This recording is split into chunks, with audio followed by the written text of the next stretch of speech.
जय हिंद प्यारे साथियों। आशा करता हूँ कि आप अच्छे होंगे और मल्ला आके पढ़ रहे होंगे। मैं मिस्टर कुमार स्वागत करता हूँ आपका आपके अपने एजुकेशन बायर सिविल सर्विसेज यूट्यूब चैनल में। स्टूडेंट्स, हमारी परिचर्चा चल रही है आपसे, जिसमें दृष्टि आईएएस और विजन आईएएस की जो प्रीलिम्स को टारगेट करके 2025 को जो टेस्ट सीरीज़ है उसके बारे में हम आपसे डिस्कस कर रहे हैं। ये सी सैट मतलब कि आप देखोगे टेस्ट नंबर 2 है। प्यारे बच्चे, हमने इसका पार्ट नंबर 1 आपसे चर्चा का बिंदु बना लिया है। अगर आपने वह पार्ट नहीं देखा है तो पूरी प्लेलिस्ट बनी हुई है, आप देख सकते हैं। अगर आपने सी सैट का टेस्ट नंबर 1 नहीं देखा है तो देख लीजिएगा। इन सब के अलावा एजुकेशन बायर आपके लिए दृष्टि आईएएस के 30 टेस्ट आपसे डिस्कस कर रहे हैं, जिसमें 20 टेस्ट जीएस के होंगे और 10 टेस्ट सी सैट के होंगे। इन सब के अलावा दृष्टि आईएएस के हम करंट अफेयर पर आधारित लगभग 30 टेस्ट उस चर्चा के बिंदु बना रहे हैं। उसमें अब तक हमने 2 से 3 टेस्ट आपसे डिस्कस कर लिए हैं जीएस के। और विजन आईएएस के, जी हाँ आपने सही सुना, विजन आईएएस की टेस्ट सीरीज भी आपको निःशुल्क में मिल रही है। हमने उसका टेस्ट नंबर 4 भी आपसे चर्चा का बिंदु बना लिया है। अगर आपने ये टेस्ट सीरीज नहीं देखी है जो चल रही हैं तो देख लीजिएगा। जो क्लासेस आपसे छूट गई हैं उनको आवश्यक रूप से देखने का प्रयास कीजिएगा। प्यारे स्टूडेंट्स, आपकी परीक्षा को ध्यान में रखते हुए, प्रीलिम्स की परीक्षा को ध्यान में रखते हुए एजुकेशन बायर आपके लिए जीएस का एक फाउंडेशन कोर्स लेकर के आया है, जो आपको फ्री में निःशुल्क उपलब्ध कराया जा रहा है, जिसमें हम polity, economy, history, geography, science and tech और इकोलॉजी इन्वायरमेंट पर आपसे डिस्कस करेंगे। इसकी क्लास नंबर 1 आप देखोगे हिस्ट्री की अपलोड करा दी गई है, जिस पर मैं स्वयं आपसे चर्चा का बिंदु बना रहा हूँ, आपको समझाने का प्रयास कर रहा हूँ। और वहाँ से न केवल आप हिस्ट्री को कवर कर रहे हैं, उसको रिवाइज कर रहे हैं, बल्कि आप एडवांस लेवल तक भी जाने का प्रयास कर रहे हैं। और किन बातों का विशेष ध्यान रखना है, कैसे सब्जेक्ट को एक दूसरे सब्जेक्ट से इंटरलिंकिंग करना है, वो सारी चीज़ें आप सीख रहे हैं। आपने हिस्ट्री पढ़ी होगी, अपने स्तर पर पढ़ी होगी, अन्य भी पढ़ी होगी, लेकिन आपने मैप के आधार पर हिस्ट्री नहीं समझी होगी। क्योंकि मैप पे हिस्ट्री पढ़ने का जो नज़रिया होता है और उसको याद करने का जो नज़रिया होता है वो एक लंबे समय तक आपके मन मस्तिष्क में रहेगा। क्योंकि देखिए, यूपीएससी का सिलेबस एक वास्ट और डिफिकल्ट सिलेबस है, उसको कवर कर पाना अपने आप में एक चुनौती है। तो इसीलिए एजुकेशन बायर सिविल सर्विस आपके लिए साधारण शब्दावली में आपको निःशुल्क में उपलब्ध करा रहा है जीएस का ये फाउंडेशन कोर्स, जो कि क्विक रिवीजन क्लासेस पर आधारित होगा, जिसमें आप जीएस को कंप्लीट करेंगे। और ये ना जीएस केवल आपको प्रीलिम्स बल्कि ये मेंस की तैयारी को भी आपकी और ज़्यादा बूस्ट करने का प्रयास करेगा। इसमें हम आपसे 1 to 1 बात करेंगे और आपको मेंस के लिए कुछ क्वेश्चन भी देंगे, जिसमें आप प्रैक्टिस कर सकें। और किन बातों का विशेष ध्यान रखना है वो चीज़ें हम आपको बताएंगे। बुक को, किताब को पढ़ते समय किन बातों का विशेष ध्यान रखना है, कैसे किताब पढ़नी है, वो सारी चीज़ें मैं आपसे बताने का प्रयास करूंगा। तो चलिए समय न गवाते हुए आगे बढ़ते हैं। जो भी स्टूडेंट्स इस क्लास की पीडीएफ पाना चाहते हैं तो आप मुझे टेलीग्राम पर फॉलो कर सकते हैं, लिंक डिस्क्रिप्शन में दिया हुआ है। मुझसे पर्सनली बात करना चाहते हैं तो इंस्टा पर फॉलो कर सकते हैं, और वहाँ पर आपको लिंक्स भी आपको डिस्कशन में दिया हुआ है। तो चलिए समय न गवाते हुए पहले क्वेश्चन की तरफ बढ़ते हैं। और जो पहला क्वेश्चन था प्यारे बच्चे, अगर हम देखें जो पहला क्वेश्चन आपसे पूछा गया था,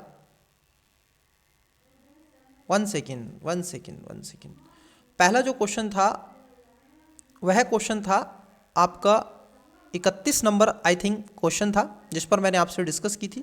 और ये जो टेस्ट सीरीज है ये हिंदी और इंग्लिश दोनों लैंग्वेज में आपको कवर करवाई जा रही है। तो चलिए 30 नंबर का क्वेश्चन था। आई होप आपने इसका राइट आंसर कमेंट्स में दिया होगा, और जिस स्टूडेंट्स ने इसका राइट आंसर कमेंट्स किया है तो वो स्टूडेंट्स बड़े सीरियस स्टूडेंट्स हैं, और जिन स्टूडेंट्स से नहीं बन पाया है वो भी स्टूडेंट्स एक अच्छे स्टूडेंट्स में ही उनकी गिनती आती है। लेकिन आइए जानते हैं किस तरीके से इसके आंसर को किया जा सकता है। मैंने आपको हिंट्स भी दिया था। देखिए क्वेश्चन क्या है, एक वर्ड आपसे पूछा गया है सक्सेसफुल के अक्षरों को कितने अलग अलग क्रमचय बनाए जा सकते हैं जब अक्षर एफ तथा एल क्रम से अपने मूल स्थान पर हों। मतलब कि जो आपका एफ है और एल है ये हिलेगा नहीं, ये अपने मूल स्थान पर ही रहेगा। तो कितने शब्द हैं आपने ये काउंट तो किया होगा, आइए काउंट कर लेते हैं। 1 2 3 4 5 6 7 8 9 10, मतलब कि कितने शब्द हैं, 10 शब्द हैं। और इन्होंने कहा है कि F और L अपने स्थान पर रहेंगे, तो 2 इसमें से क्या कर देंगे, माइनस कर देंगे, तो 8 आपके क्या हो जाएंगे, शब्द इसमें हो जाएंगे। तो हम कहेंगे, क्योंकि क्रम से आपसे पूछा गया है, क्रम से सम से आपको पता ही होगा, ठीक है। PC2 ये तो आपको फार्मूला पता ही होगा, ठीक है। जैसे आप C1 ये भी आपको पता होगा, है क्या नहीं। तो ये क्रमशः और संचय वाले कॉन्सेप्ट पर ये आधारित है। चलिए आइए, इसके कुछ अपने सूत्र होते हैं, तो उसी पर हम जैसे जैसे ये बोल रहा है वैसे वैसे करने का प्रयास करेंगे। देखिए आप सवाल तक को समझ लेते हैं। सक्सेसफुल एक शब्द है और इसके कितने अलग अलग क्रम से बनाए जा सकते हैं, जब अक्षर F और L क्रम से अपने मूल स्थान पर हो, ठीक है। तो टोटल कितने शब्द थे, 10 थे, लेकिन 2 अपने मूल स्थान पर रहेंगे, तो ये हो जाएगा 8 फैक्टोरियल बटे। अब यहाँ पर स्टूडेंट्स आपको एक बात सोचनी पड़ेगी। देखिए इसमें शब्द कौन कौन से डबल तिबल हैं। जैसे अगर हम देखें S कितने हैं, 1 2 3, ये क्या है, 3S हैं, तो यहाँ पर हो जाएगा 3 फैक्टोरियल इनटू, फिर आप देखोगे C कितने हैं, तो C हैं आपके 2, कितने हैं, तो ये आ जाएगा 2 फैक्टोरियल इनटू, फिर उसके बाद कोई और शब्द है जो डबल बार इसमें रिपीट किया गया है, जी हाँ, U को अगर हम देखें तो U भी कितना है, 2 है, तो फिर आ जाएगा 2 फैक्टोरियल। अब हम क्या करेंगे इसको, आप देखोगे जब फैक्टोरियल आपने समझा है, ठीक है। फैक्टोरियल का मतलब क्या होता है कि ये संख्या आगे तक जाएगी। जैसे 8 into 7 into 6 into 5 into 4 into 3 into 2 into 1, यहाँ तक ये संख्या जाएगी एग्जैक्ट, ठीक है। तो ये जो 8 फैक्टोरियल है ये इतनी बड़ी संख्या है, ठीक है। अब यहाँ पर आप समझें, जब आप इसको फैक्टोरियल के अंतर्गत करने का प्रयास करेंगे तो आप पाएंगे कि सर अगर आप 8 फैक्टोरियल को पूरा इसको मल्टीप्लिकेशन कर दें तो इसका जो आप देखोगे गुणन आएगा, तो आएगा 40,332, ठीक है। अब ये नीचे आप देखोगे 3 फैक्टोरियल का कितना है, जैसे 3 फैक्टोरियल 2 फैक्टोरियल 1 है, ठीक है।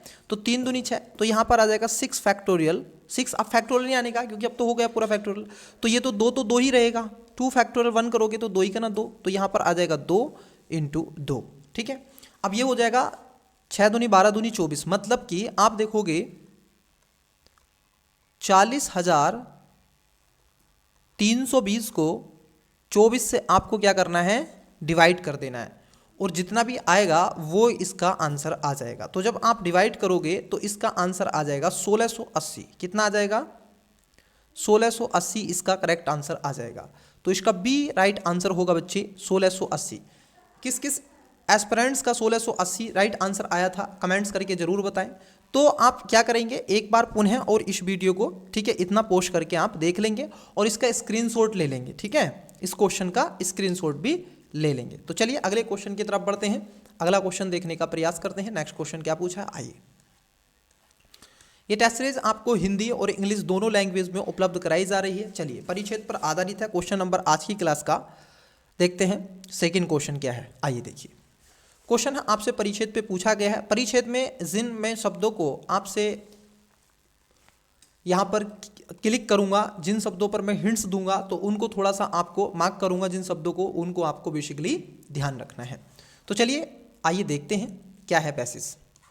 ये कह रहे हैं अंतरिक्ष अन्वेषण। देखो ये जो स्पेस पर आपका पूरा पैसेज होगा, ठीक है, उसी से रिलेटेड आपसे चीज़ें इसमें पूछी जाएंगी। इट्स क्लियर है ना। देखिए अंतरिक्ष अन्वेषण में नवीनकृत रुचि ने सरकारी अंतरिक्ष एजेंसियों और निजी कंपनियों दोनों द्वारा महत्वाकांक्षी मिशनों को जन्म दिया है। बिल्कुल जैसे इन स्पेस चल रही है, ठीक है, आप देखोगे नासा, इसरो और भी अन्य कई ऐसी संस्थाएं हैं जो इस पर काम लगातार कंटिन्यूअसली कर रही हैं।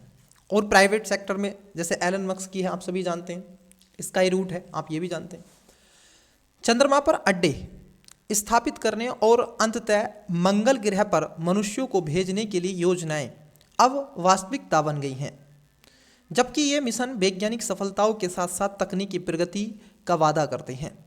वे अलौकिक परिस्थिति प्रणालियों पर पर्यावरणीय प्रभाव एवं अंतरिक्ष उपनिवेशीकरण के नैतिक विचारों के बारे में भी प्रश्न उठाते हैं।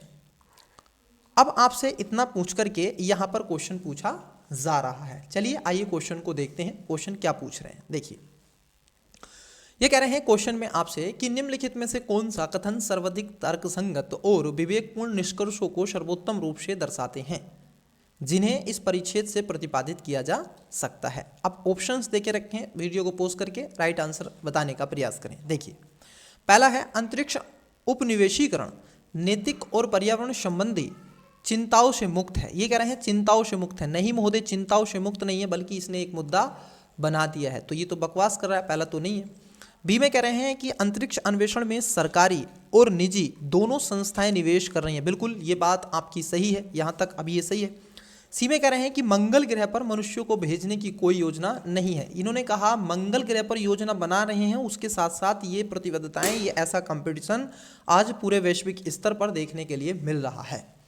वहीं डी में कह रहे हैं अंतरिक्ष अन्वेषण कोई वैज्ञानिक लाभ प्रदान नहीं करता है। देखिए ये भी गलत है, लाभ प्रदान किया गया, ऊपर इसने साफ साफ कहा है।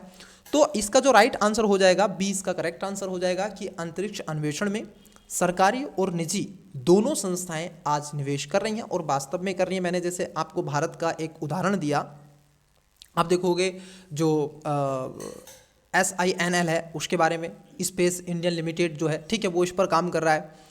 स्काई रूट इस पे काम कर रहा है। आप देखोगे आप सरकारी, जैसे आप सरकारी के पढ़ लें तो जैक्सा की आप बात कर सकते हैं, नासा की बात कर सकते हैं, इसरो की बात कर सकते हैं, यूरोपियन स्पेस एजेंसी की बात कर सकते हैं, चाइना की बात कर सकते हैं, तो उनकी अपनी भी हैं। तो इसमें प्राइवेट और उसके साथ साथ आप देखोगे सरकारी दोनों काम हो रहे हैं।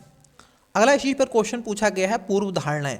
उपयुक्त परिच्छेद के संदर्भ में निम्नलिखित पूर्व धारणाएं बनाई गई हैं। अब देखिए 32वें क्वेश्चन में दो स्टेटमेंट है। पहला, अंतरिक्ष अन्वेषण के अप्रत्याशित पर्यावरणीय परिणाम हो सकते हैं। मतलब कि क्या, इसके कुछ ऐसे परिणाम आपको देखने के लिए मिल सकते हैं जो अप्रत्याशित हों, ठीक है, पहले में कह रहे हैं। दूसरे में कह रहे हैं कि निजी कंपनियों के पास अंतरिक्ष अन्वेषण के लिए आवश्यक प्रौद्योगिकी का अभाव है। ये देखो आप, अगर आप पाओगे, क्योंकि इसमें मान्य वेद की बात की गई है, तो मैं कहूँगा बिल्कुल प्रौद्योगिकी का अभी अभाव आपको दिखाई दे रहा है, ये बात एकदम सही है। और पहला भी ठीक है कि अंतरिक्ष अन्वेषण के अप्रत्याशित पर्यावरणीय परिणाम हो सकते हैं, मतलब कि उसके विपरीत भी कुछ परिणाम ऐसे दिखाई दे सकते हैं। जैसे आज आप देखोगे स्पेस में, ठीक है, कितना कचरा, आज स्पेस में जो कचरा है वो लगातार बढ़ता चला जा रहा है, तो उसकी बात लगातार उठती रहती है, आए दिन न्यूज़ में चर्चाओं में रहता है। इन सब के अलावा निजी कंपनियों के पास में अंतरिक्ष अन्वेषण के लिए आवश्यक प्रौद्योगिकी का अभाव, अभी इतना उन्नत नहीं हुआ है, ठीक है, चाहे वो इंडियन स्पेस लिमिटेड की हो, उसकी बात आप कर लो, उसके साथ साथ आप देखोगे तो कई चीज़ें इसमें हैं। तो दोनों यहाँ पर क्या हो जाएगा, सॉरी, दोनों नहीं होगा, इसमें कह रहे हैं अभाव, दोनों ये कह रहे हैं अभाव, ठीक है, दोनों नहीं होगा बच्चे। आप देखोगे पहला इसमें ठीक है, दूसरा इसमें गलत है, क्योंकि अगर उनके पास अभाव तो है, ये बात तो सही है, लेकिन इसमें अभाव की कोई चर्चा आपके पैसेज में नहीं की गई है, ठीक है, अभाव की कोई चर्चा नहीं की गई, बल्कि इसमें ये कहा गया है कि दोनों पार्टिसिपेट कर रहे हैं, ठीक है। इसमें केवल इतना कहा गया है कि जो आपका गवर्नमेंट वाला है प्लस प्राइवेट है, ये दोनों एक साथ आ रहे हैं, ठीक है, स्पेस में, ठीक है, ये बात इसमें चर्चा का बिंदु बनाया गया। तो यहाँ पर पहला ठीक है और दूसरा गलत है, तो राइट आंसर क्या हो जाएगा, सी इसका करेक्ट आंसर हो जाएगा, ठीक है। चलिए अगले क्वेश्चन की तरफ बढ़ते हैं। अगले क्वेश्चन पर चलने से पहले इंग्लिश वाले विद्यार्थियों के लिए वीडियो को पॉज करेंगे बच्चे और इसका करेक्ट आंसर देने का प्रयास करेंगे। ये लीजिए क्वेश्चन नंबर 29 क्वेश्चन पढ़ेंगे वीडियो को पॉज करके। ऑप्शंस ये हैं, राइट आंसर दें। 32, how many distance permutation can be made from the letters of the word successful when the letters F and L occupy their original position, बताना है आपको। वहीं जो पैसेज है उसको आप पढ़ेंगे, वीडियो को पॉज करके पूरा पैसेज पढ़ेंगे। उसके बाद यहाँ पर आपके ऑप्शंस देके रखें, उसका राइट आंसर देंगे। फिर नेक्स्ट आपका जो अब्जम्पशन वाला था उसके बारे में आप बताएंगे, पूर्व धारणाएं। चलिए अगले क्वेश्चन की तरफ बढ़ते हैं। फिर आता है परिच्छेद नंबर आपका 2। आइए परिच्छेद नंबर 2 के बारे में जान लेते हैं। देखिए परिच्छेद नंबर 2 में क्या पूछ रहे हैं आपसे, कुछ चीज़ों को आपको ध्यान में रखना है। छोटे छोटे पैसेज आते हैं, अब यूपीएससी ने भी अपना पैटर्न बदला है, तो वैसे ही आपको टेस्ट में भी छोटे छोटे पैसेज आपके देखने के लिए मिलेंगे। देखिए ये किस पर आधारित है, जरा आप देखोगे थीम इससे समझ में आती है, ये अब पूछेगा क्या, इससे पता चल जाता है शुरू वाली लाइनों में ये परिच्छेद कहाँ जाने वाला है। वन्यजीव संरक्षण प्रयासों का उद्देश्य लुप्तप्राय प्रजातियों की रक्षा करना और जैव विविधता को संरक्षित करना है। बिल्कुल ये बात सही है। जो वन्यजीव संरक्षण प्रयास हैं, चाहे वन्यजीव संरक्षण अधिनियम बनाया हो 1972 का, वन संरक्षण अधिनियम बनाया हो, ठीक है, ऐसे कुछ भी आपने किया है तो वो उससे क्या है, लुप्त प्रजातियों की रक्षा करना और जैव विविधता को संरक्षित करना होता है। संरक्षणवादी पारिस्थितिकी संतुलन बनाए रखने के लिए संरक्षित क्षेत्रों, प्रजनन कार्यक्रमों और वन्यजीव गलिहारों की स्थापना जैसी रणनीतियों का उपयोग करते हैं। हालांकि आवास विनाश और जलवायु परिवर्तन वन्यजीव आबादी को खतरे में डालना जारी रखते हैं। संरक्षण प्रयासों को अधिक प्रभावी और टिकाऊ बनाने के लिए सरकारों, स्थानीय समुदायों और अंतर्राष्ट्रीय संगठनों के बीच में सहयोग महत्वपूर्ण है। मतलब कि यहाँ पर एक इन्होंने हिंट्स दे दिया है, एक सुझाव की तरफ जा रहे हैं। यहाँ से देखना, ये तो पूरा इसकी थीम है, ठीक है, यहाँ तक अगर आप समझ पा रहे हैं, ये यहाँ तक ये तो पूरा इन्होंने थीम बताया है। ये बच्चे ये वो चीज़ मैं आपको बता रहा हूँ जो पैसेज को पढ़ते समय आपको विशेष ध्यान में रखनी है। लेकिन यहाँ से अगर आप आगे जा रहे हैं, ये जो लाइन है, अब आगे आप जाओगे यहाँ पढ़ना कि संरक्षण प्रयासों को अधिक प्रभावी और टिकाऊ बनाने के लिए सरकारों, स्थानीय समुदायों और अंतर्राष्ट्रीय संगठनों के बीच में सहयोग महत्वपूर्ण है। मतलब कि अगर आप और अच्छे से और बेटर करना चाहते हैं तो आपको यहाँ पर स्थानीय सरकारों और समुदायों और अंतर्राष्ट्रीय संगठनों के बीच में एक सहयोगपूर्ण महत्वपूर्ण भूमिका निभानी है, तब आप और भी बेटर कर सकते हैं। तो यहाँ पर पूछा गया है, निम्नलिखित में से कौन सा कथन उपर्युक्त परिच्छेद के मर्म को सर्वोत्तम रूप से प्रतिबिंबित करता है। ऑप्शन नंबर ए, आवास विनाश का वन्यजीव आबादी पर कोई प्रभाव नहीं पड़ता। अरे भाई प्रभाव तो पड़ेगा ही। बी में कह रहे हैं कि सफल वन्यजीव संरक्षण के लिए सहयोग आवश्यक है। याद रखना वहाँ पर क्या कह रहे हैं, सहयोग की बात की गई थी। सी में कह रहे हैं प्रजनन कार्यक्रम संरक्षण में उपयोग की जाने वाली एकमात्र विधि है। कौन सी है, प्रजनन, ऐसा नहीं है एकमात्र, यहाँ पर तो एकमात्र शब्द की बात की गई है, ये तो वैसे ही गलत है। पारिस्थितिकी संतुलन के लिए वन्यजीव संरक्षण अनावश्यक है, यहाँ पर बोल दिया अनावश्यक है। क्या आप बताओ कि अगर आप पारिस्थितिकी संतुलन को बनाने के लिए वन्यजीव संरक्षण करते हो, जैव विविधता को आप संरक्षित करते हो, तो क्या वो अनावश्यक हो जाता है, आवश्यक हो जाता है, आवश्यक हो जाता है। तो ये भी गलत है। तो इसका राइट आंसर हो जाएगा ऑप्शन नंबर बी कि सफल वन्यजीव संरक्षण के लिए आपको सहयोग आवश्यक देखने के लिए मिलेगा। और उसमें लास्ट में यही तो कहा गया है, स्थानीयों को लेकर के, अंतर्राष्ट्रीय संगठनों को और सरकारों को लेकर के एक साथ आना चाहिए और एक सहयोग को, ठीक है, क्रियान्वित करना चाहिए। 34 नंबर है, उपयुक्त परिच्छेद के संदर्भ में निम्नलिखित पूर्व धारणाएं बनाई गई हैं। अब देखिए क्या क्या पूर्व धारणाएं बनाई गई हैं, यहाँ पर आइए समझते हैं। पहला है, अंतर्राष्ट्रीय संगठन वन्यजीव संरक्षण में भूमिका निभाते हैं। ठीक है, इन्होंने कह दिया है कि वो क्या कर रहे हैं, कि भूमिका वो निभाते हैं, पहले में कह रहे हैं। ठीक है, दूसरे में कह रहे हैं जलवायु परिवर्तन वन्य जीवन के लिए कोई खतरा नहीं है। अब देखो यहाँ पर भाई मेरे, जब जलवायु परिवर्तन आपका होगा, ठीक है, तो उससे एक बड़ा जो चुनौती है वो सबसे पहले जो वन्य जीव हैं उन पर ही तो है। आप जब पेड़ पौधों को काट देंगे, ठीक है, और काटने के पश्चात जैसे ग्लेशियर आपके मेल्ट हो जाएंगे, तो जो एनिमल्स हैं, जो वर्ड्स हैं, उनके लिए तो खतरा है, वो बहुत ज़्यादा माइग्रेट करेंगे। ऐसे वर्ड्स आपको देखने को मिलेंगे। साइबेरियन क्यों आता है, तो कई चीज़ें आपको देखने को मिलेंगी। तो ये सब पर पड़ेगा, न केवल वन्य जीवों पर पड़ेगा बल्कि वनस्पति पर पड़ेगा, ह्यूमन पर पड़ेगा, सब पे ये खतरा आपको देखने को मिलेगा, नेचर पर पड़ेगा। ठीक है, और नेचर के पार्ट्स हम भी हैं, तो हम कहीं दूध के धुले हुए नहीं हैं, हम भी इसके खतरे में आएंगे। ठीक है, तो यहाँ पर दूसरा स्टेटमेंट गलत हो जाएगा, पहला स्टेटमेंट बच्चे आपका सही हो जाएगा। तो इसका जो राइट आंसर होगा वो राइट आंसर होगा ऑप्शन नंबर बी, इसका करेक्ट आंसर हो जाएगा। चलिए अगले क्वेश्चन की तरफ बढ़ते हैं। आइए देखिए, क्वेश्चन है 35 और मैथ का क्वेश्चन है। वीडियो को पोस्ट करें और बताने का प्रयास करें, बड़ा अच्छा क्वेश्चन है। चलिए एक एक करके समझते हैं। देखिए, ये कह रहा है पी एक कार्य को 36 दिन में पूरा कर सकता है। बहुत ही इजी वे में क्वेश्चन को समझेंगे। ठीक है, देखिए ये कह रहे हैं कि पी एक कार्य को 36 दिन में पूरा कर सकता है। जब वह 8 दिन कार्य कर लेता है तो क्यों भी उसके साथ काम में शामिल हो जाता है। मतलब कि पी ने क्या किया, 36 दिन काम कर लिया। जरा बताना, पी ने 36 दिन काम कर लिया, ठीक है, और 36 दिन में पूरा करता है, सॉरी, लेकिन काम कितने दिन कर लिया उसने, 8 दिन कर लिया, मतलब कि अगर मान लीजिए 36 दिन में पूरा कर देता है और 8 दिन उसने काम कर लिया, ठीक है, तो टोटल तो 36 दिन थे, अब कितने दिन बचे हैं उसके पास में, तो आप जब घटाएंगे तो कितना बचेगा यहाँ पर, ये आ जाएगा 16, 16 में से 8 तो 28 दिन है क्या नहीं, 28 दिन बचा, ठीक है। तो क्यों भी उसके साथ शामिल हो जाता है। अब क्या हो रहा है, अब क्यों भी आ रहा है उसके साथ में, ठीक है, शामिल हो जाता है यदि दोनों ने मिलकर कार्य 24 दिन में पूरा किया। अब क्या हो गया, जो 28 काम बचा वो दोनों पूरा कर रहे हैं, ठीक है, P प्लस Q कितने दिन में कर रहे हैं, 24 दिन में पूरा कर लिया जाता है। तो क्यों अकेला पूरे काम कितने दिन में कर सकता है, तो अब क्यों के बारे में पूछा है कि क्यों बेचारा अकेला कितने दिन में काम पूरा करेगा, है कि नहीं। ये तो मैंने एक आपको थीम बता दी। अब आइए थोड़ा सा यहाँ पर इसको समझ लेते हैं। देखिए P क्या कर रहा है कि एक काम को 36 दिन में पूरा करता है, तो P के अगर हम एक दिन का कार्य निकालें तो P का एक दिन का कार्य निकलेगा 1/36, और P का 24 दिन का कार्य अगर हम निकाल लें तो P का 24 दिन का कार्य कितना निकलेगा, 24/36।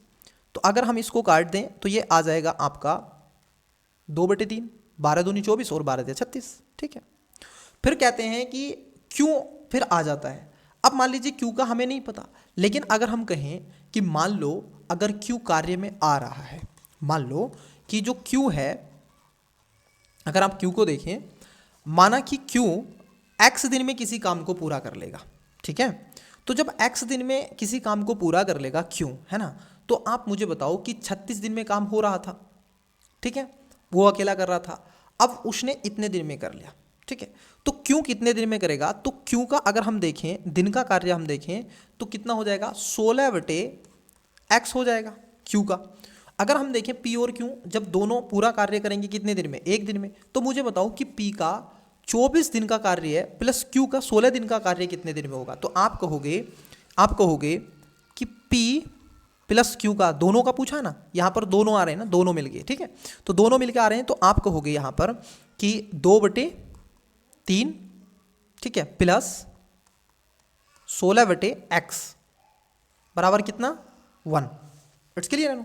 अब यहाँ पर आप एलसीएम ले सकते हैं, जब आप एलसीएम लोगे तो यहाँ पर 3 कर सकते हैं, ठीक है। तो जब आप इसको क्या करेंगे, आप 3 करोगे तो ये हो जाएगा 3x, ये हो जाएगा 1 इधर आ जाएगा और इधर चला जाएगा, 8 दूनी 16, 8 16 दूनी 32, 16 48 हो जाएगा, कितना हो जाएगा 48, तो ये हो जाएगा 48। तो x बराबर कितना हो जाएगा, x बराबर आपका 48 हो जाएगा, क्योंकि ये तो हो गया 3 का 3, यहाँ पर तो एक ही बच रहा है, तो ये तो बराबर, तो आप जब देखोगे ये इससे कट भी जाएगा तो कितना बचेगा, तो आपका बचेगा 16 दूनी 16 48, तो कितना आ जाएगा, तो जो x का काम है बच्चे, वो x का काम आप देखोगे 48 दिन का आ जाएगा।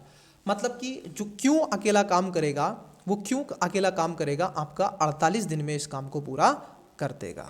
इट्स क्लियर है नो। तो इसमें कुछ भी नहीं करना है, आप इसको आसानी से कर सकते हैं, जैसे जैसे इसने बोला है वैसे वैसे आपको कर लेना है। पहले आप पी का निकाल लेंगे, फिर 8 दिन वो काम कर लेता है, फिर उसके बाद में जो भी आता है तो आप देखोगे इसका right answer option number A आ जाएगा। चलिए अगले क्वेश्चन की तरफ बढ़ते हैं, अगला क्वेश्चन देखते हैं। आइए देखिए अगला क्वेश्चन पूछा गया है, ये पाइप और टंकी वाला क्वेश्चन है और ज़्यादा हार्ड क्वेश्चन नहीं है, ठीक है, इतना हार्ड क्वेश्चन ये आपका नहीं है, इजी वे में ये क्वेश्चन हो जाएगा। आइए एक एक करके बात करेंगे। देखो यहाँ पर 3 पाइप दे के रखे हैं ए बी सी, एक पानी की टंकी से जुड़े हैं, ए बी से 4 गुना तेजी से पानी भरता है। जरा समझना, मैं थोड़ा सा इसको नीचे कर लेता हूँ ताकि ऊपर आपको दिखने में थोड़ी विजिबिलिटी हो जाए और आपको समझ में आ जाए। देखो यहाँ पर ए बी सी हैं, ठीक है, ए अनुपात बी अनुपात सी है, ठीक है। ये कह रहे हैं कि ए बी से 4 गुना तेजी से पानी भरता है। कौन, ए जो है 4 गुना तेजी से पानी भरता है, मतलब कि बी 1 भरेगा तो ए 4 भरेगा, ठीक है। जबकि ए और बी मिलकर सी से 5 गुना तेजी से पानी भरते हैं। बिल्कुल सही बात है। आप अगर इस चीज़ को देखें कि अगर ये 1 भर रहा है, मतलब कि अगर मैं कहूँ ए प्लस बी अनुपात सी का, सी अगर 1 भर रहा है तो ये 5 भर रहे हैं, ठीक है कि नहीं। इसने यही तो बोला है ना कि सी से 5 गुना तेजी से पानी भर सकते हैं, ठीक है। यदि ए बी और सी मिलकर टंकी को भरें देखो अब जरा समझना कि जो ए है और बी है और सी है, अब तीनों टंकी को क्या कर रहे हैं, मिलकर भर रहे हैं, तो वे टंकी को भरने में किस अनुपात में योगदान देंगे। प्यारे बच्चे आपको बिल्कुल आंसर दिख गया होगा। देखो कुछ भी नहीं किया है मैंने, जैसे जैसे इसने बोला है 36 में, जरा समझना आपको कुछ भी नहीं करना है, ठीक है, जैसे जैसे इसने बोला है वैसे वैसे लिख देना। मैं फिर से आपको बता देता हूँ, देखो इसको जरा समझना, मैं फिर से समझा रहा हूँ आपको। देखो मैं पुनः समझा देता हूँ, थोड़ा जो थिकनेस है मैं इसकी थोड़ी बढ़ा लेता हूँ ताकि आपको और अच्छे से चीज़ें समझ में आ जाए, ठीक है। देखो यहाँ पर ये कह रहे हैं कि ए अनुपात बी अनुपात सी, यही है, 3 पाइप हैं ए बी सी, ठीक है, और टंकी को भर रहे हैं।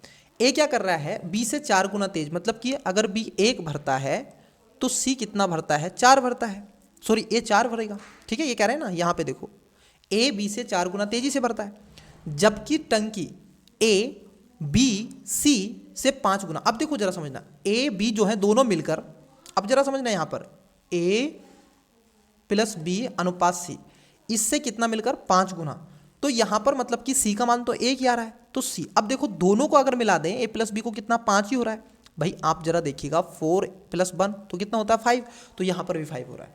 अब पूछा आपसे कि ए बी और सी मिलकर टंकी को भर रहे हैं, तो वे टंकी को भरने में किस अनुपात में योगदान देंगे, तो किस अनुपात में देंगे, 4:1:1, तो मतलब कि इसका राइट आंसर क्या आएगा, ऑप्शन नंबर ए इसका करेक्ट आंसर आ जाएगा।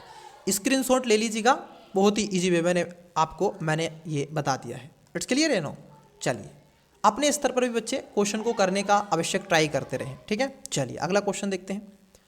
अगला क्वेश्चन है आपका 37 नंबर। देखिए क्वेश्चन में क्या है, क्वेश्चन में आपसे क्या पूछ रहे हैं, देखिए ये कह रहे हैं एक 210 मीटर लंबी रेलगाड़ी 64 किलोमीटर प्रति घंटे की गति से चल रही है। कितने मीटर से, 64 किलोमीटर प्रति घंटे की गति से चल रही है। इट्स क्लियर है नो। कितने समय में यह रेलगाड़ी की दिशा, जरा समझना, कितने समय में यह रेलगाड़ी की दिशा में 10 किलोमीटर प्रति घंटे की गति से चल रहे व्यक्ति को पार कर सकेगी। अब देखो बच्चे यहां पर क्या है ना, थोड़ा सा इन्होंने कॉम्प्लिकेटेड कर दिया, थोड़ा सा, हालांकि इन्होंने बोल दिया है कि रेलगाड़ी की दिशा में वो चल रहा है। देखो है क्या, जैसे मान लीजिए ये दिल्ली है, दिल्ली से हमें जाना है सर पटना, ठीक है, अब ये रेलगाड़ी दिल्ली से पटना ही जा रही है ऐसे, ठीक है, और व्यक्ति भी क्या कर रहा है, इधर ही जा रहा है पटना। तो जरा समझना, जब वो समान साइड में चलते हैं तो उस समय क्या होगी, जो डिस्टेंस होगा वो माइनस होगा, ठीक है, और जब ये विपरीत चलते हैं, जैसे मान लीजिए ट्रेन इधर से दिल्ली से पटना जा रही है और व्यक्ति पटना से दिल्ली आ रहा है, तो डिस्टेंस जब भी होगा तो प्लस होगा। जरा समझना, मैं जो आपको बताने का प्रयास कर रहा हूँ इसको थोड़ा सा ध्यान में रखना है। तो बस वही हमें कर देना है जो जो इन्होंने पूछा है, ठीक है। बाकी का आप सभी जानते हैं, मीटर प्रति सेकंड में बनाना होता है, किलोमीटर प्रति घंटे में 5/18 18/5, तो वो तो आपको पता है। चलिए आप जैसे जैसे बोला है वैसे वैसे करते हैं। देखो ये कह रहे हैं आपसे, ये कह रहे हैं कि कितनी लेंथ की है, 210 मीटर लंबी एक रेलगाड़ी है, ठीक है, कितने किलोमीटर प्रति घंटे से जाती है बच्चे, 64 किलोमीटर प्रति घंटे से रफ्तार से वो जा रही है। एक व्यक्ति है जो उसी दिशा में जा रहा है, मतलब कि माइनस करेंगे डिस्टेंस, -10, तो कितना हो जाएगा, ये आ जाएगा 4 और यहाँ पर आ जाएगा 5, मतलब कि 54। तो मतलब ये हुआ कि 210 मीटर लंबी एक रेलगाड़ी है, टोटल कितना हुआ, 54 किलोमीटर प्रति घंटे की रफ्तार से चल रही है, और 5/18 हम लगाते हैं। यहाँ पर हमें क्या करना है, टाइम को दिखाना है कितना समय होगा। तो आप देखोगे 18 दूनी 36, 18 तिया 54, ठीक है, और ये हो जाएगा कितना, 3 से काटो, 3 सत्ते 21 और 5 से काटो, अब किसको, 70 को, तो आप काटोगे 5 ही का ना 5, कितना बचेगा 2, ओके, फिर कितना आएगा 14 पंजे 70। मतलब कि ये हुआ, कहने का तात्पर्य है कि जो ये जो पूछ रहे ना कि चल रहे एक व्यक्ति को पार कर सकेगी, मतलब कि जो टाइम पूछा है कितने सेकंड में, तो आप कहोगे महोदय ये 14 सेकंड में, कितने सेकंड में, आपको 14 सेकंड इसको टाइम लगेगा कि ये 14 सेकंड में क्या कर जाएगी, उस व्यक्ति को पार कर जाएगी। इट्स क्लियर है ना। तो बी इसका राइट आंसर हो जाएगा। कोई समस्या, कोई दुख दर्द अगर किसी भी स्टूडेंट्स को, तो पुनः इस वीडियो को इतना पीछे से देख लेंगे, ठीक है। चलिए इजी था, मैं इसको रफ नहीं कर रहा हूँ, आप स्क्रीनशॉट इसका ले लीजिएगा। अगले क्वेश्चन की तरफ बढ़ते हैं। आइए देखिए, अगला क्वेश्चन है आपका 38 नंबर। ये कह रहे हैं प्रश्नों और कथनों को सहित दे करके यहाँ पर पूछा जा रहा है। ये कह रहे हैं कि अब देखो ये रीजनिंग से क्वेश्चन है और रीजनिंग से क्वेश्चन होने के साथ साथ इन्होंने यहाँ पर एक फैमिली दे दी है। अब आपसे क्या करवा रहा है, उसमें कोटेशन करवाएगा, उसमें बैठाने का प्रयास करेगा, आपसे पूछेगा। जैसे ये रिलेशनशिप से क्वेश्चन पूछा जा रहा है, ठीक है, जो ब्लड रिलेशन होता है उससे ये रीजनिंग वाले पार्ट से क्वेश्चन है, ठीक है। और एनालिटिकल रीजनिंग से क्वेश्चन आते हैं, तो ब्लड रिलेशन से भी क्वेश्चन आते हैं, तो उसको थोड़ा सा आपको तैयार करके रखना है। आइए देखते हैं क्या क्या पूछा। ये कह रहे हैं कि एक परिवार में 6 सदस्य हैं। कितने? 6। ABCDEF, ठीक है, ये 6 सदस्य हैं। अब देखो यहाँ पर क्या है बच्चे, जो जो इसने बोल रहे हैं वही देखो। प्रश्न क्या है, जरा क्वेश्चन जरा समझना। ये कह रहे हैं डी का ए से क्या संबंध है, ठीक है। अब एक तो है हमें डी से ए का संबंध निकालना है। मैं आपको दो इसमें बताऊंगा तरीके, दोनों से आप निकालेंगे। देखिए कैसे।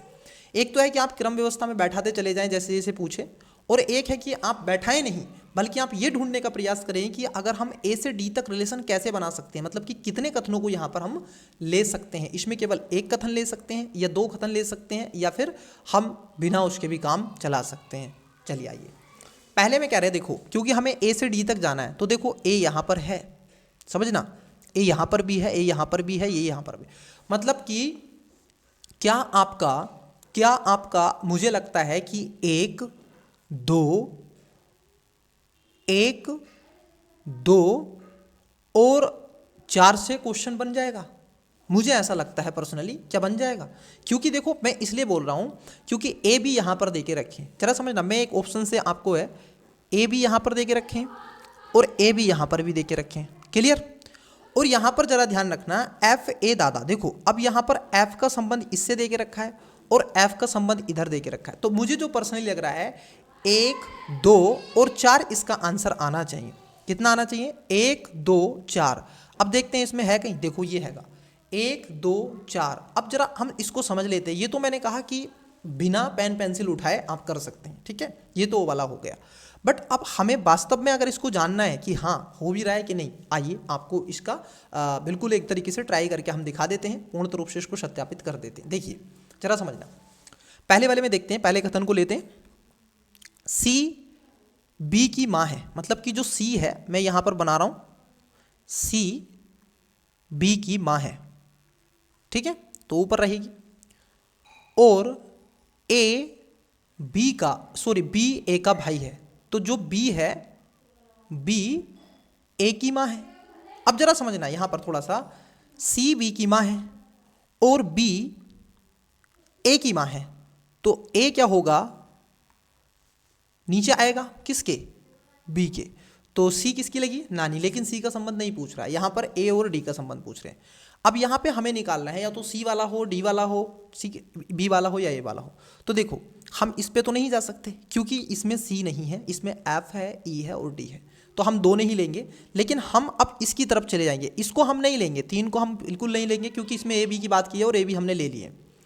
अब देखो चौथे को हम ले रहे हैं, चौथे कथन को। ये कह रहे हैं एफ ए का दादा है। कौन है? एफ जो है वो क्या है, ए का दादा है, मतलब कि एफ क्या होगा, पति होगा किसका, सी का, ठीक है। एफ क्या होगा, पति होगा सी का, जब भी तो इसके ग्रैंडफादर हैं।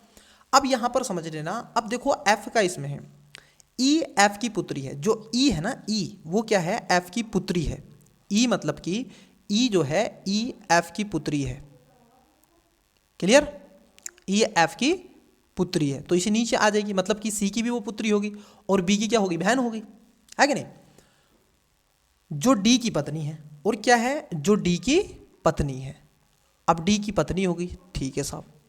तो अब मुझे बताओ, क्या हम इसका और इसका संबंध नहीं बता सकते? बिल्कुल बता सकते हैं, क्योंकि अब देखो जरा, ई और बी क्या होगी, बहने बहने होगी, और ये जो हो गए ये, अब ये क्या होंगे, तो बी मान लीजिए इसकी साली हो सकती है, ठीक है, तो ये क्या हो गए, इसके क्या हो जाएंगे, ये इसके मौसाजी लगेंगे, ठीक है, ये जो डी लगेंगे ये इसके मौसाजी लगेंगे। तो यहाँ पर कहने का तात्पर्य ये है बच्चे कि आप देखोगे आपका पहले से, दूसरे से और उसके साथ साथ आप देखोगे चौथे से इसका आंसर निकल आएगा। इट्स क्लियर है नो। तो इसका राइट आंसर क्या हो जाएगा, आप देखोगे पहला, दूसरा, चौथा, तो इसका राइट आंसर क्या होगा, आप देखो किसमें है, तो आप कहोगे सर इसका right answer option number B हो जाएगा। क्लियर। चलिए अगले क्वेश्चन की तरफ बढ़ते हैं, नेक्स्ट क्वेश्चन लेते हैं। क्वेश्चन को समझते हैं, देखिए क्या है क्वेश्चन है आपका 49। आपसे स्टेम दे के रखी है, इसको बोलते हैं साइंस, टेक्नोलॉजी, इंजीनियरिंग और मैथ। फिर उसके बाद कह रहा है कि ZRGF, ठीक है। उसके बाद में आपसे पूछा जा रहा है GRAM, ठीक है। अब इसके बारे में आपसे पूछ रहे हैं, तो चलिए एक एक करके हम चीज़ों को देखते हैं, ठीक है। चलिए आइए देखो जरा, इस चीज़ को हम थोड़ा सा समझ लेते हैं, ठीक है। यहाँ पर है S और यहाँ पर जा रहा है Z। अब जरा समझना, जो हम चीज़ों को ले रहे हैं बस उसको थोड़ा सा आपको समझ लेना है, क्योंकि इसमें ये इस तरीके से बैठा देना है और कुछ नहीं करना है, ठीक है। इसमें घटा देना है, प्लस माइनस की बात हो रही है तो उसी को हमें आपसे डिस्कस कर लेना है। देखो अगर आप कहोगे S का कोड है आपका 19, T का है 20, E का है 5 और M का है 13, Z का है 26, R का है 18 और G का है 7 और F का है 6। वहीं G का है 7, R का है 18, A का है 1 और M का है 13, ठीक है। अब देखो जरा समझना, 19 से जब हम आ रहे हैं 26, तो 19 से 26 आ रहे हैं तो कितना ऐड हो रहा है, जरा समझना। 19 से जब हम 26 आ रहे हैं बच्चे, तो कितना ऐड हो रहा है, जरा इसको देखिएगा। तो हम कहेंगे महोदय आपका हो रहा है 7 ऐड, क्लियर। वहीं पे कह रहे हैं 20, अब 20 से कहाँ आ रहे हैं, हम आ रहे हैं 18, तो माइनस कितना हो रहा है 2। फिर कह रहे हैं 5 से हम जा रहे हैं कितना, तो यहाँ पर हो रहा है आपका 2। फिर उसके बाद में M है 13 और 13 से हम किधर आ रहे हैं, आप देखोगे माइनस में आ रहे हैं, तो ये यहाँ पर कितना घट रहा है, तो 13 में से जब आप घटाएंगे 7 तो कितना आएगा, 13 में से 7 दूनी 14 तो 6 आएगा, ठीक है। अब जरा समझना, पहले में 6 जुड़ रहा है, हाँ पहले में 7 जुड़ रहा है और लास्ट में 6। अब इसी में ऐसे ही कर देना हमें, तो इसमें अगर 7 जोड़ दें, ठीक है, जी में अगर 7 जोड़ दोगे तो कितना आएगा, तो 7 और 7 14, लेकिन ऐसा नहीं हो रहा है, ठीक है। ऐसा इसमें कदापि नहीं बैठ रहा है, तो ये नहीं आपका बैठेगा, ठीक है, ये नहीं बैठेगा। तो अब दूसरा थिंकिंग देखते हैं, दूसरे मेथड से देखते हैं, क्योंकि देखो रीजनिंग के जो क्वेश्चन होते हैं बच्चे, ये केवल एक ही मेथड से नहीं, ये एक के अलावा कई ऐसे मेथड से आपको देखने के लिए मिलेंगे, ठीक है। तो उसी से हमें चल लेना है कि नहीं। चलिए तो एक एक पैटर्न की तरफ बढ़ते हैं। तो पहला पैटर्न को देखिए, ये है आपका 1 सेकेंड STEM, ठीक है, STEM,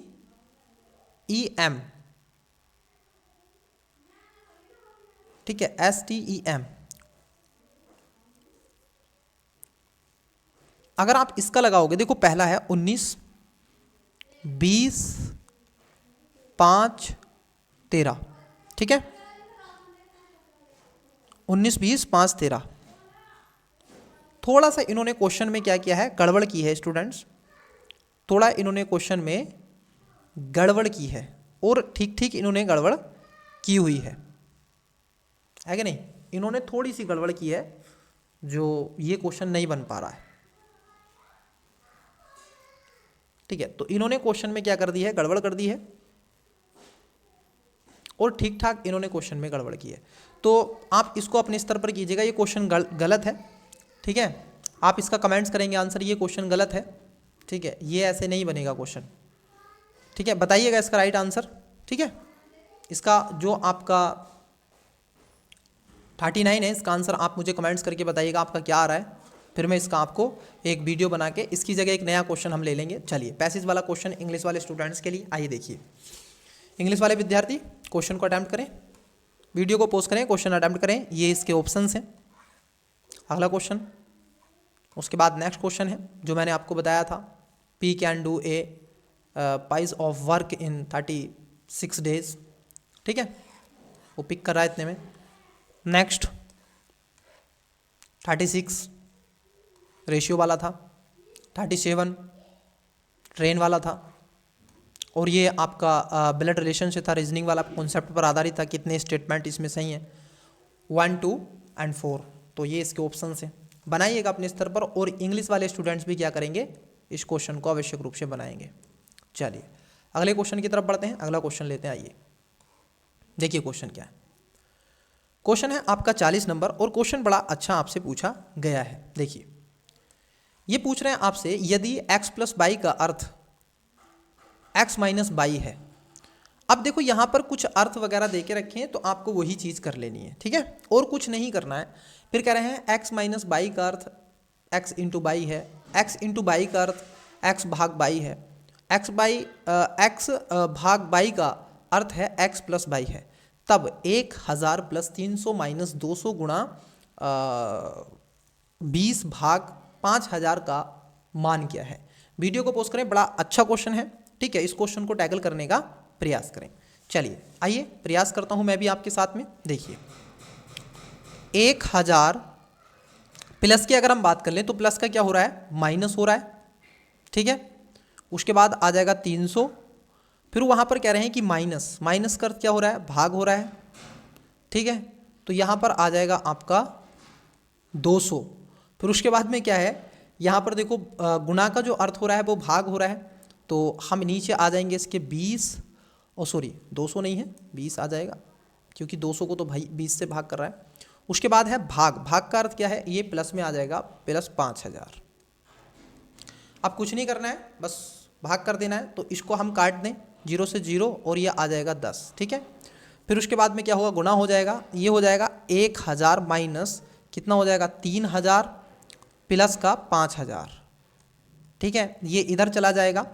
और जब ये इधर चला जाएगा तो आप कहोगे इसमें से अगर आप देखेंगे तो प्लस माइनस माइनस हो जाएगा और ये बचेगा कितना 4000 और ये हो जाएगा 6000, ठीक है। 6000 माइनस 3000 तो बचेगा कितना 3000। ये इसका राइट आंसर बच्चे 3000 होगा। किस किस का 3000 आया है, तो ए इसका राइट आंसर हो जाएगा, ठीक है, क्योंकि ये प्लस का है, ये भी प्लस का है, और इधर आकर के प्लस प्लस के एक तरफ कर लेंगे तो 6000 हो जाएगा, माइनस के 3000 कर देंगे तो 3000 इसका राइट आंसर आ जाएगा। चलिए अगले क्वेश्चन की तरफ बढ़ते हैं, अगला क्वेश्चन देखते हैं। देखिए आइए परिच्छेद देखते हैं सर पहला। आइए देखिए पहले परिच्छेद में कह रहा है कि सार्वजनिक परिवहन, देखो ये ट्रांसपोर्ट से रिलेटेड क्वेश्चन पूछा जा रहा है, ठीक है। सार्वजनिक परिवहन में निवेश से यातायात की भीड़ को कम किया जा सकता है। जरा समझना, सार्वजनिक परिवहन में निवेश से यातायात की भीड़ को कम किया जा सकता है, ग्रीन हाउस गैस उत्सर्जन को कम किया जा सकता है और शहरी क्षेत्रों में जीवन की गुणवत्ता में सुधार किया जा सकता है। व्यापक सार्वजनिक परिवहन नेटवर्क वाले शहरों में प्राय यातायात संबंधी समस्याएं कम होती हैं और वायु गुणवत्ता बेहतर होती है। हालांकि सार्वजनिक परिवहन अवसंरचना का विस्तार करना महंगा है और इसके लिए दीर्घकालिक योजना की आवश्यकता है।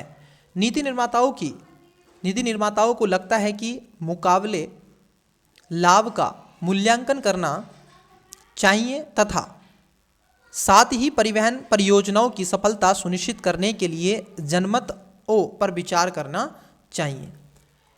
अब देखिए यहाँ पर क्या है, ये जो क्वेश्चन पूछा गया है ये ट्रांसपोर्ट पर रिलेटेड क्वेश्चन पूछा गया है, और आजकल क्या हो रहा है कि आप देखोगे कि बहुत आवश्यकता बढ़ती चली जा रही है कि हम क्या करें, उसमें इन्वेस्टमेंट करें, प्राइवेट इन्वेस्टमेंट को बढ़ावा दें। ये चीज़ें इसमें आपको देखने के लिए मिल रही हैं, तो एग्जैक्ट उसी के ऊपर ये क्वेश्चन पूछ रहा है, ठीक है। चलिए तो क्वेश्चन है आपका, निम्नलिखित में से कौन से कथन सर्वाधिक तर्कसंगत और विवेकपूर्ण निष्कर्ष को सर्वोत्तम रूप से दर्शाते हैं जिन्हें इस परिच्छेद से प्रतिपादित किया जा सकता है। ऑप्शन नंबर ए, सार्वजनिक परिवहन के विस्तार से सदैव यातायात भीड़ भाड़ बढ़ती है। नहीं महोदय, ये कह रहे हैं कम होती है, और ये सदैव बढ़ नहीं है। बी में कह रहे हैं सार्वजनिक परिवहन का शहरों में वायु गुणवत्ता पर कोई प्रभाव नहीं पड़ता है महोदय, क्योंकि वायु गुणवत्ता में सुधार आ जाएगा। सी में कह रहे हैं सार्वजनिक परिवहन में निवेश से शहरी वायु गुणवत्ता में सुधार हो सकता है, और इसकी बात उन्होंने चीख चीख के कही है कि इसके लिए बहुत ज़रूरी है। डी में कह रहे हैं कि परिवहन परियोजनाओं की योजना बनाने में जनता की राय अप्रासंगिक है। नहीं, ऐसा नहीं है, हालांकि उसमें राय की कोई बात नहीं की गई है, तो सी इसका राइट आंसर हो जाएगा, आप देखोगे, ठीक है। चलिए अगला क्वेश्चन देखते हैं।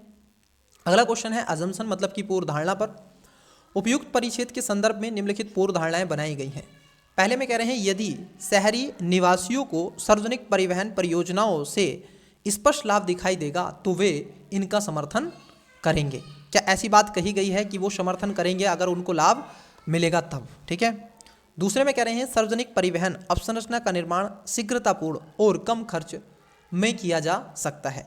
उपयुक्त पूर्व धारणाओं में से कौन सी मान्य है, ठीक है। ऑप्शन नंबर ए केवल 1, बी केवल 2, सी 1 और 2 दोनों, डी ना तो 1 नहीं 2।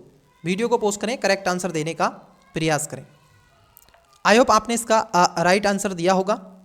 चलिए आइए एक एक करके बात करते हैं। देखो, जो पूर्व धारणा वाला अगर क्वेश्चन की हम बात कर लें तो दूसरी अगर पूर्व धारणा को देखें, ये आपकी कदापि सही नहीं है, क्योंकि इन्होंने कह रहे हैं कि सार्वजनिक परिवहन अवसंरचना का निर्माण शीघ्रतापूर्ण और कम खर्च में किया जा सकता है। नहीं महोदय, अगर कम खर्च में होता, क्योंकि उसमें कह रहे हैं खुद ये महंगा है और इसके लिए हमें क्या है, निवेश की बहुत ज़रूरत है, तो इसमें प्राइवेट की बात की जा रही है, ठीक है, इनडायरेक्टली।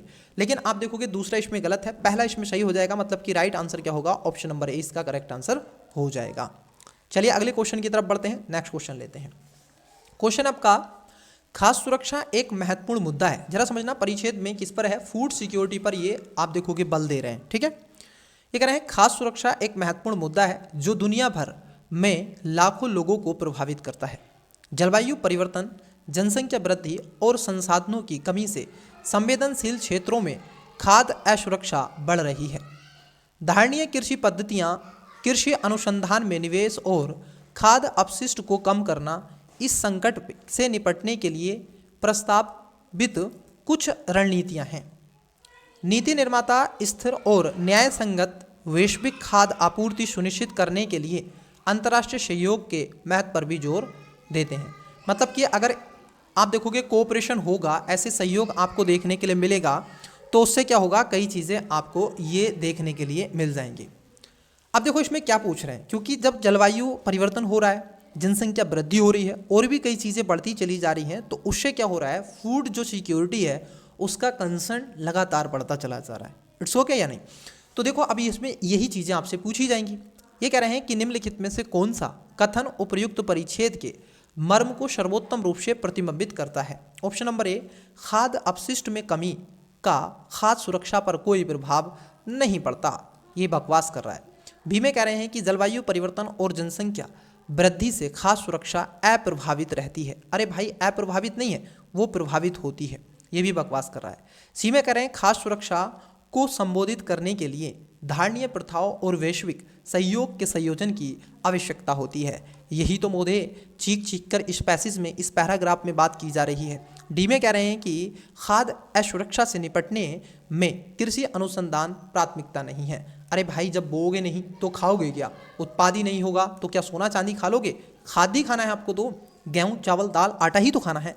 तो आप देखोगे इसका राइट आंसर क्या हो जाएगा, सी इसका करेक्ट आंसर हो जाएगा। अगला क्वेश्चन पूर्व धारणाओं पर आधारित है, आप भी प्रॉपर आंसर देते चलिएगा, ठीक है। और मैं टेक्निकल टीम को बोलूँगा कि रिप्लाई उसी स्टूडेंट्स का दे ज़्यादातर, जो स्टूडेंट्स कमेंट्स करते हैं, जो स्टूडेंट्स वास्तव रूप से आप देखोगे आंसर देंगे, ठीक है, उन्हीं का रिप्लाई दिया जाएगा। मैं आज बोल दूँगा, क्योंकि बहुत मैं देखता हूँ ऑडियंस देखती है, ठीक ठाक ऑडियंस देखती है, ठीक है, लेकिन वो कमेंट्स नहीं करते हैं, वो ऑप्शंस नहीं देते। आप आंसर क्वेश्चन को अटैम्प्ट नहीं कर रहे हैं। या तो आप दो काम कर सकते हैं, पहला एक काम कर सकते हैं कि आप एक 4A साइज़ का पेपर लें या रफ लें और वहाँ पर क्वेश्चन को लिखें, उसका आंसर भी लिखें कि मैं सही हूँ। देखिए, मुझे इससे लाभ इतना नहीं है महोदय, मैं आपके लिए अपनी आत्मसंतुष्टि के लिए चीज़ें कर रहा हूँ, ठीक है। आपको इससे प्रॉफिट ये है कि आपको निःशुल्क में चीज़ें मिल रही हैं, तो आपको इसमें जज करना है। टेस्ट सीरीज़ क्या है, टेस्ट सीरीज़ के नंबर देख के कभी खुश नहीं होना, बल्कि ये देखना कि कहाँ कमी है, उसको हमें सुधार करना है। और सुधार तभी हो पाएगा जब आप उस कमी को महसूस करोगे। महसूस करने का एक ही तरीका है कि आप क्वेश्चन को अटैम्प्ट करें, और क्वेश्चन को आप अटैम्प्ट नहीं करेंगे, ठीक है। तो आपसे ये विनम्र निवेदन है मुझे कि आपको क्वेश्चन का अटैम्प्ट्स करना चाहिए, आपको इसका आंसर देना चाहिए, कमेंट्स बॉक्स भर देना चाहिए, आपको कमेंट्स करना चाहिए कि सर ये इसका आंसर है, ठीक है। कुछ स्टूडेंट्स कहते हैं होगा, बिल्कुल सही बात है, होगा मतलब कि आप एक संभावना व्यक्त कर रहे हैं कि सर ऐसा हो सकता है, इसका आंसर ये हो सकता है, ठीक है।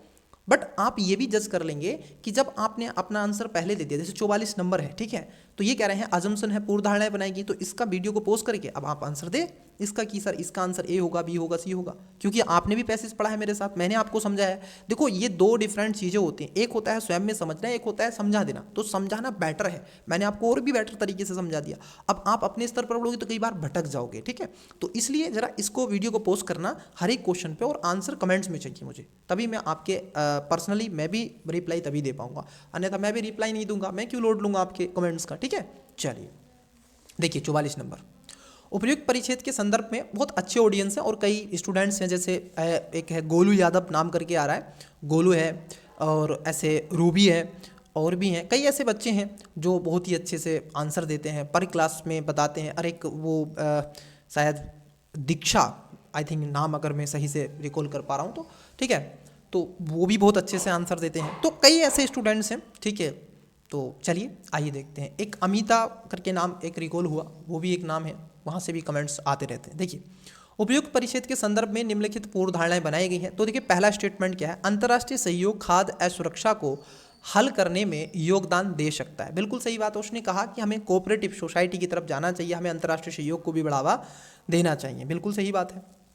जनसंख्या वृद्धि से खाद्य संसाधनों पर कोई प्रभाव नहीं पड़ता, ये बकवास कर रहा है भाई। सबसे प्रभाव पड़ता है, जलवायु परिवर्तन से भी पड़ता है और इसके साथ साथ जनसंख्या वृद्धि से भी पड़ता है। मान लीजिए आपके पास में 100 ही किलो, ठीक है, अनाज हो खाने के लिए, और एक व्यक्ति हो तो कितने दिन चलेगा, और एक दिन में 1 किलो खाए तो 100 दिन चलेगा, ठीक है। प्रभाव बता रहे हैं आपको। अब मान लीजिए आपके यहाँ पर कितने हैं, 50 हो जाएं तो कितने दिन चलेगा, अब 2 ही दिन चलेगा। तो जनसंख्या बढ़ गई, तो जैसे जनसंख्या बढ़ी तो आपकी खाद्य सुरक्षा जो सिक्योरिटी है वो क्या हो गई, ज़्यादा सेंसिटिव होती चलेगी। तो पहला यहाँ पर क्या हो जाएगा, सही हो जाएगा, दूसरा इसमें गलत हो जाएगा। तो राइट आंसर क्या होगा, ऑप्शन नंबर डी इसका करेक्ट आंसर हो जाएगा, केवल एक इसमें सही है। चलिए अगला क्वेश्चन देखते हैं। अगले क्वेश्चन पर चलने से पहले इंग्लिश वाले स्टूडेंट्स के लिए बताइएगा, if x plus by means x minus, ठीक है बाई। वीडियो को पोस्ट करना है बच्चे और करेक्ट आंसर देना है। इंग्लिश वाले एस्पिरेंट्स बहुत अच्छे एस्पिरेंट्स हैं, हालांकि दोनों ही एस्पिरेंट्स अच्छे हैं, लेकिन इनके देखो इनमें एक चीज़ है, पेशेंस थोड़ा इंग्लिश मीडियम वाले एस्पिरेंट्स में ज़्यादा है। वो वीडियो को पोस्ट करते हैं, उनसे कहा गया है कि सर आप वीडियो को पोस्ट करें, आराम से पढ़ें, पढ़ने के पश्चात फिर हम आपको ऑप्शंस वाला बैटर देते हैं, तो उसको जा करके हम ऑप्शंस वाले पे पोस्ट करें, वहाँ पर आप क्लिक करें, आंसर दें अपना, बहुत अच्छे से मैं देखता हूँ, ठीक है। चलिए अगला क्वेश्चन देखते हैं। मुझको कई स्टूडेंट्स का नाम रिकॉल नहीं हो रहा है, बहुत ऐसे स्टूडेंट्स हैं जो इंग्लिश माध्यम से हैं और वो लगातार कंटिन्यूसली मैसेज करते हैं कि सर, जैसे मैं आपको बता दूं कि जो विजन आईएएस की टेस्ट सीरीज़ है वो हिंदी माध्यम में ही ज़्यादातर आपको अवेलेबल है, ठीक है। तो उसमें कई स्टूडेंट्स के आते हैं मैसेज, ठीक है, कि सर इंग्लिश में भी। तो मुझे पता है कि मेरी ऑडियंस इंग्लिश और हिंदी दोनों माध्यम में। तो अब देखिए स्टूडेंट्स, वहाँ पे क्या है ना, विजन आईएएस का वो हिंदी का अलग बनाता है टेस्ट और इंग्लिश का अलग। दृष्टि आईएएस ऐसा नहीं करता है, वो एक में कंपेयर कर देते हैं, ठीक है। तो उन्होंने दोनों ऑप्शंस एक ही जगह दे के रखे हैं, ठीक है, तो थोड़ा सा रहता है, ठीक है। तो चलिए पैसेज पढ़ेगा two, food security is a critical issue that affect millions worldwide, climate change, population growth and source security are, ठीक है। पढ़ें इसको पूरे को और बताएं इसका राइट आंसर। मैं पढ़ूंगा तो फिर थोड़ा टाइम टेकिंग हो जाता है। Next, based on the above passage this following assumption have been met, international cooperation can contribute to solving food security. Second, population growth does not affect food resource. Which of the assumption given above is are valid? Only two. B, neither one nor two. C, both one and two. D, only one. आइए अगले question की तरफ बढ़ते हैं। Next question देखते हैं। देखिए question है आपका रीजनिंग से क्वेश्चन है, बहुत ही बढ़िया क्वेश्चन है, ठीक है, 45 नंबर। चलिए आइए देखते हैं क्वेश्चन क्या है। देखिए क्वेश्चन, वीडियो को पोस्ट कर लेना है, ठीक है, और अपने स्तर पर देखो, सी सेट के टेस्ट में आपको रफ लेकर के या 4A साइज का पेपर लेकर के बैठना होता है, ठीक है। जीएस में तो चलो कोई भी नहीं है, जीएस में भी बैठना होता है क्योंकि वहाँ पर कई ऐसे फैक्ट मैं बोलता हूँ तो वो आपको नोट डाउन करते रहने चाहिए, ठीक है। चलिए, निम्नलिखित संख्या श्रृंखला में एक गलत संख्या दी गई है, निम्नलिखित विकल्पों में से सही संख्या ज्ञात करें, और एक श्रृंखला दी गई है, सीरीज वाला क्वेश्चन है तो आपको गलत बताना है, ठीक है। चलिए सर गलत बताइएगा कैसे, आइए बनाइएगा आप, वीडियो को पोस्ट करके मैं भी आपके सामने बनाता हूँ, किसी भी एंगल से बताइएगा, आंसर बताइएगा, ठीक है। इसमें यही होता है, इसमें कोई वो नहीं होता है कि सर ऐसे ही बनेगा, फार्मूला है ये, नहीं नहीं, आपका जैसे बनता है ऐसे बनाइए। वर्ग हो सकता है, घन हो सकता है, गैप हो सकता है, जो आपको समझे वो हो सकता है। देखिए आइए मैं भी बनाता हूँ। देखो 6 इंटू, अगर आप देखेंगे, अगर मैं कहूँ आपसे, देखो मैं कहूँ आपसे 25 माइनस, जरा समझना मैं जो बना रहा हूँ आपको, 25 इंटू 1 प्लस 1 कितना हो जाएगा, 26 हो जाएगा। उसके बाद अगर मैं कहूँ आपसे 25 इंटू 2, अब हो जाएगा -2, ठीक है। 25 दूनी 50 तो कितना आ गया, 48। फिर उसके बाद आप देखोगे, उसके बाद लेंगे 25 इंटू 3 प्लस 3, तो 25 दिया 75 और 3 कितने होते हैं 78। फिर लेंगे 25 इंटू 4, अब माइनस क्या हो जाएगा 4, तो 25 चौका 100 और -4 कितने होते हैं 96। यहाँ पर कितना है 90। उसके बाद अंतिम संख्या 25 पंजे 125 प्लस 5 कितना हो गया 130, मतलब कि 130। तो गलत क्या है इसमें 90 इसका गलत है। ठीक है, तो इस तरीके से मैंने बनाया है, तो इसका राइट आंसर क्या हो जाएगा सी इसका करेक्ट आंसर हो जाएगा। मतलब कि आप कहोगे सर 90 इसमें गलत है, मतलब कि सी इसका राइट आंसर हो जाएगा। चलिए अगला क्वेश्चन देखते हैं। अगला क्वेश्चन क्या है, ये भी सीरीज वाला क्वेश्चन है। ठीक है, आइए देखिए, सीरीज वाले क्वेश्चन को थोड़ा समझ लेना है, बताइएगा। ये ऐसा क्वेश्चन पूछा जाता है और कई बार क्वेश्चन पूछा भी गया है। 46 नंबर, ए बी, देखो ए बी सी डी, फिर डैश डैश डैश, कौन सा अक्षर 93वें स्थान पर आएगा। बड़ा ही अच्छा क्वेश्चन है और बहुत ही बढ़िया क्वेश्चन है। ठीक है, आपको कुछ नहीं करना है, आप क्या करेंगे, पहले आप 13 संख्याएं ले लेंगे, बस आधा ही तो करना है, आपको कुछ नहीं करना है। 93 पूछा, जैसे आपको क्या करना है, देखो 1 + 2 + 3 + 4 + 5 डैश डैश डैश डैश, ठीक है, फिर +11 मतलब कि 12 + 13 ये ले लेना है, बस अब कर देना है। तो आप मुझे बताओ, जब आप करोगे तो आपको क्या करना है, एक आपने पढ़ा ना n-1, ठीक है, अपॉन 2, बस यही तो है और कुछ भी नहीं है। तो n कितना लेना है हमें, सॉरी प्लस होता है इसमें, माइनस नहीं होता है। तो आप कहोगे 13, फिर 13 + 1 14/2, ये हो जाएगा 7, तो 13 सत्ते, तो 13 सत्ते 91, ठीक है, कितना हो गया 91, और 13 सत्ते 91 91। ये पूछा 93 में कौन सा अक्षर होगा। अब देखो जरा, मुझे बताओ कि 91 हो गया, ठीक है, तो कितना बचा 2, मतलब कि क्या आना चाहिए दूसरे पे बी आंसर आना चाहिए। मतलब कि अगर मैं कहूँ 1 और 2, 1 पे ए आ जाएगा, बी पे 2 आ जाएगा। ठीक है, तो इसका राइट आंसर क्या होना चाहिए, बी होना चाहिए। ठीक है, स्क्रीनशॉट आप ले लेंगे इसका, है क्या नहीं। चलिए, तो इसका राइट आंसर क्या होगा, बी इसका करेक्ट आंसर हो जाएगा, ऑप्शन नंबर बी, और वैसे भी संख्या बी। नेक्स्ट क्वेश्चन की तरफ बढ़ते हैं।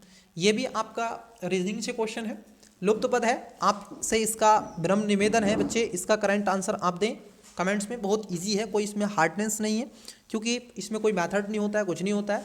ऐसे क्वेश्चन आप दिन रात करते रहते हैं, तो ये इजी सा है। 0 है, 18 है, 100 है, 294 है और 648 है। ठीक है, तो फिर आपसे नेक्स्ट पूछा गया है, ये क्वेश्चन मार्क ये है, यहाँ पर बताना है कौन सा आएगा। ठीक है, चलिए अगला क्वेश्चन की तरफ बढ़ता हूँ मैं। क्वेश्चन है 48, ये भी रीजनिंग से, आप कहें तो आपको दे दें, ठीक है, क्योंकि ये इसमें कोई इतना बड़ा इशू नहीं होता है, बस आपको वही करने हैं कि कितने का अंतर है, डिफरेंस है, या जिस तरीके से लिखा है। तो इसका आंसर भी क्या है आप दे देंगे। रीजनिंग के क्वेश्चन है, जो इजी से क्वेश्चन है, ज़्यादा हार्ड नहीं है, तो मैं वो क्वेश्चन आप ही को दे रहा हूँ ताकि आप उसका आंसर इजी वे में दे सकें। ठीक है, आप दीजिएगा, मैं आपको बता देता हूँ। जैसे आपको क्या करना है, FUN, ठीक है, DAY, फिर लिख लेना है यहाँ पे PWH, इसका ऐसे कर देना है, ठीक है, फिर इसका भी ऐसे कर देना है, तो बस आपको करना है ये। ठीक है, चलिए अगले क्वेश्चन की तरफ बढ़ते हैं, जो आपका 49 नंबर है। देखिए 49 नंबर क्वेश्चन को समझते हैं, और क्वेश्चन क्या है इसको जानने का प्रयास करते हैं। देखो ये कह रहे हैं, एक त्रिभुज का क्षेत्रफल ज्ञात कीजिए जिसकी मध्यिका, ठीक है, जिसकी मध्यिकाएं क्या हैं 8 मीटर, 10 मीटर और 6 मीटर हैं। मतलब कि आपको मालूम है कि महोदय ये कितना है, जैसे आप देखोगे 8 मीटर है, 10 मीटर है और 6 मीटर है। ठीक है, तो इसको आपको, इसकी मध्य का आपको निकाल देनी है, वही अंडर रूट में आपको इसका मान रखना होगा, तभी जाकर के आप इसका मान निकाल सकेंगे। क्योंकि आप देखोगे मध्य का क्षेत्रफल मैं आपको बता देता हूँ, तो उसके लिए क्या होता है त्रिभुज का, ये होता है 4/3, ठीक है, इंटू अंडर रूट में फिर आपकी संख्या हो जाएगी, जिसको S-A, फिर S-B, फिर S-C। अब इसमें दे के रखे हैं, ये A मान लेंगे, ये B मान लेंगे, ये C मान लेंगे। अब इसमें रख देना है आपको, और कुछ भी नहीं करना है, ये सूत्र है, तो इसका आंसर आप दे देंगे। ठीक है, चलिए अपने उस पर इसका आंसर देंगे, ये लिख लेना है। ठीक है, चलिए मैंने सूत्र वो लिख दिया है, इसका स्क्रीनशॉट ले लेंगे, तो इसका भी आंसर आप दे देंगे। इसमें कुछ नहीं है, केवल इसके अंदर आपको रखना है। मैं आपको इसलिए दे रहा हूँ ये क्वेश्चन, ताकि आप बच्चे इसको सीखें, आप अपने स्तर पर करें, मैं आपको होमवर्क देता रहूँगा, ठीक है, और कंटिन्यू होमवर्क दूंगा आपको। आइए 50 नंबर क्वेश्चन है और इजी सा क्वेश्चन है, इसमें भी कोई ज़्यादा आपको हार्डनेस नहीं मिलेगी, ठीक है, चीज़ें बिल्कुल इजी हो जाएंगी। आइए मैं आपको बता देता हूँ कैसे ये क्वेश्चन करना है। देखिए ये कह रहे हैं एक 13 फीट लंबी सीढ़ी दीवार के सहारे रखी गई है जिसका आधार दीवार 5 फीट दूर है। यदि सीढ़ी का शीर्ष 7 फीट नीचे खिंच जाता है तो सीढ़ी का आधार दीवार से किस दूर होगा। मतलब कि ये थोड़ा एडवांस है, तो मैं इसका आंसर आपको नेक्स्ट क्लास में डिस्कस करूंगा। आप इसका राइट आंसर दें कमेंट्स बॉक्स में। आज की क्लासेस में बच्चे इतना ही रहने देते हैं, मिलते हैं अगली क्लासेस में, तब तक के लिए मन लगा के पढ़ते रहें। Best of luck, bye.